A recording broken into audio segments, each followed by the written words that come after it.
You guys, some serious accusations have come out about Jay-Z, and he is remaining unbothered. I'm going to tell you that. He's out at the movie premieres. He's in public. He does not care what has been said about him. He made an Instagram statement saying that none of this is true, that these are all lies and slander. And these accusations against him also have to do with Diddy. And we know what has come out about Diddy this year. We have talked about it extensively on this channel. All the lawsuits filed against him. And now we've got Jay-Z hit with one, and we are going to talk about everything that is being said right now.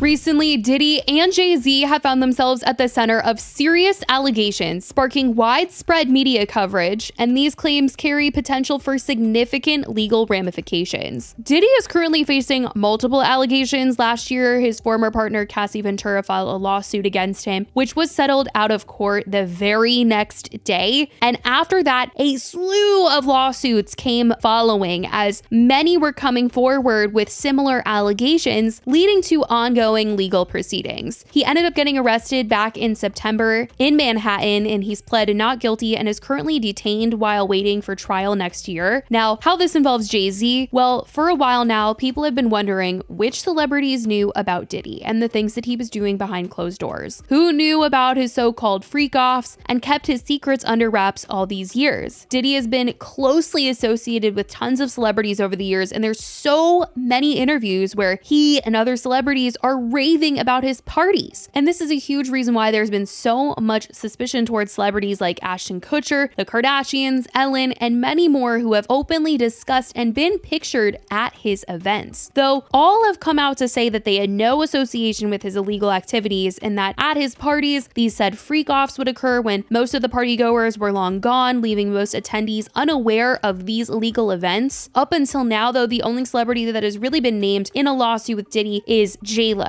as she was named in the Rodney Jones lawsuit against Diddy. Rodney's filing to the federal district court in New York lists in detail his allegations, with one section claiming that Diddy's music industry associates financially benefited from facilitating his alleged unlawful behavior, gaining access to his powerful connections. Now, when it comes to J-Lo, she began dating Diddy around the release of her debut album in the summer of 1999. And there was a situation that happened in December of 99 that Diddy and J-Lo were both arrested for at the time. It wasn't just the two of them though, it was also his bodyguard and rapper Jamal Barrow, and this was after a said disagreement at a club in New York City that ended with gunfire and left 3 people injured. Diddy fled the scene with J-Lo and his bodyguard, which led to their arrest. Now, this whole thing was getting brought back up again because it was brought up in the Rodney Jones lawsuit, and according to the New York Post, they wrote at the time that his lawsuit had first been filed. 2 law enforcement sources tell the Post that the infamous shooting and the trial could possibly be reinvestigated as part of a sweeping federal probe into Combs, now 54 and called Diddy, whose past includes more than one mysterious shooting. The New York Post also reported on what exactly Rodney had alleged in his lawsuit against Diddy, where he said that Diddy would often brag about bribing witnesses and jurors in this case in 99, and made mentions of J-Lo and her alleged involvement, writing, Jones in his lawsuit claims Diddy openly bragged about committing the shooting and bribing witnesses and jurors to secure his acquittal. Mr. Combs shared that he was responsible for the shooting in the nightclub in New York, Jones alleged. He also alleges that Diddy bragged about using Lopez to smuggle the gun into the club. He shared that artist and Mr. Combs' girlfriend at the time, Jennifer Lopez, aka J-Lo, carried the gun into the club for him and passed him the gun after he got into an altercation with another individual, Jones alleges. In the case, charges were quickly dropped against J-Lo. Meanwhile, Diddy, his bodyguard, and Jamal Barrow faced a weeks-long trial. Diddy and his bodyguard walked free, but a New York jury found Jamal guilty of 5 charges. With this case being brought back up again, Diddy's attorney spoke to New York Times at the time, saying in a statement, Sean Hawley, a lawyer for Mr. Combs, said, Lil Rod is nothing more than a liar who filed a $30 million lawsuit shamelessly looking for an undeserved payday. His reckless name-dropping about events that are pure fiction and simply simply did not happen is nothing more than a transparent attempt to garner headlines. We have overwhelming, indisputable proof that his claims are complete lies. Now, J.Lo has remained completely silent on the subject of Diddy this year. Former staff members have defended her, though, emphasizing her lack of involvement in Diddy's alleged activities. But now joining J.Lo in the spotlight of people who have been accused of knowing some of the things or being involved in some of the things with Diddy is Jay-Z. And these accusations that have come out are honestly sick. Jay-Z has been named in a civil lawsuit alleging involvement in an incident dating back to 2000. A woman who previously sued Diddy included a new allegation this week that Jay-Z was also at the party that was discussed in the original suit. He has publicly denied these claims, describing them as an attempt at extortion. His legal team is actively seeking to have the case dismissed. The plaintiff, who says she was 13 years old at the time, is identified as Jane Doe in the suit, and in it claims that she was harmed at an event following the 2000 Video Music Awards and that Jay-Z was involved alongside Diddy. According to the Associated Press, the unnamed woman says she was hanging around Radio City Music Hall during the 2000 MTV Music Video Awards and managed to talk a limousine driver into bringing her to a celebrity-studded party at a private residence after the event. She said that while she was in the limousine, she was asked to sign a non-disclosure document. Once at the party, the lawsuit said she took a drink that made her feel woozy and lightheaded and went into a bedroom to lie down. She said that Diddy and Jay-Z then barged into the room alongside another unnamed celebrity, and the accusations of what happened are truly so upsetting. And she said that eventually she escaped the room, fled the house, and called for a ride from a nearby gas station. Jay-Z made a statement on the Roc Nation account denying these allegations against him. He said, "My lawyer received a blackmail attempt called a demand letter from a lawyer named Tony Busby. What he had calculated was the nature of these allegations and the public scrutiny would make me want to settle. No, sir, it had the opposite effect. It made me want to expose you for the fraud you are in a very public fashion. So no, I will not give you one red penny. These allegations are so heinous in nature that I implore you to file a criminal complaint, not a civil one. Whomever would commit such a crime against a minor should be locked away. Would you not agree? These alleged victims would deserve real justice if that were the case. This lawyer, who I have done a bit of research on, seems to have a pattern of these type of theatrics. I have no idea how you've come to be such a deplorable human, Mr. Busby, but I promise you, I have seen your kind many times over. I'm more than prepared to deal with your type. You claim to be a Marine. Marines are known for their valor. You have neither honor nor dignity. You claim to be a Marine. Marines are known for their valor. You have neither honor nor dignity. My only heartbreak is for my family. My wife and I will have to sit our children down, one of whom is at the age where her friends will surely see the press and ask questions about the nature of these claims and explain the cruelty and greed of people. I mourn yet another loss of innocence. Children should not have to endure such at their young age. It is unfair to try to understand inexplicable degrees of malice meant to destroy families and human spirit. My heart and support goes out to true victims in the world who have to watch how their life story is dressed in costume for profitability by this ambulance chaser in a cheap suit. You've made a terrible error in judgment thinking that all celebrities are the same. I'm not from your world. I'm a young man who made it out of the projects of Brooklyn. We don't play these types of games. We have very strict codes and honor. We protect children. You seem to exploit people for personal gain. Only your network of conspiracy theorists, fake physics, will believe the idiotic claims you have levied against me that, if not for the seriousness surrounding harm to children, would be laughable. I look forward to showing you just how different I am." Jay-Z is trying his best to attack this story, and according to the Associated Press, Jay-Z's attorney, Alex Spiro, filed court paperwork Monday asking a judge to require his accuser, who is identified as Jane Doe, to reveal her identity if she wants to continue the lawsuit. Spiro said the woman hasn't provided any evidence to justify her anonymity and that her vague assertions of potential harm fall far short of the stringent requirements under the law. Spiro asked for an urgent hearing on the matter. Mr. Carter deserves to know the identity of the person who is effectively accusing him in sensationalized publicity hunting fashion of criminal conduct, demanding massive financial compensation and tarnishing a reputation earned over decades. Spiro wrote he has never been accused of, let alone engaged in, any misconduct. On Monday night, Jay-Z then acted like nothing was going on as he attended the Mufasa premiere alongside Beyonce and blue. Clips went around online as people were shocked seeing him act as nothing serious was being said about him at a time like this. And this has just sparked a conversation about those at the top feeling like they're truly untouchable. But like I said, Jay-Z is denying all the accusations that have been made, but this whole situation is so insane. I will keep you guys updated on what more comes out about this. Let me know your thoughts on it and the fact that he went to that premiere on Monday, because it was truly just so unreal. But I love you guys so much, and I will talk to you in the next video. Bye, guys.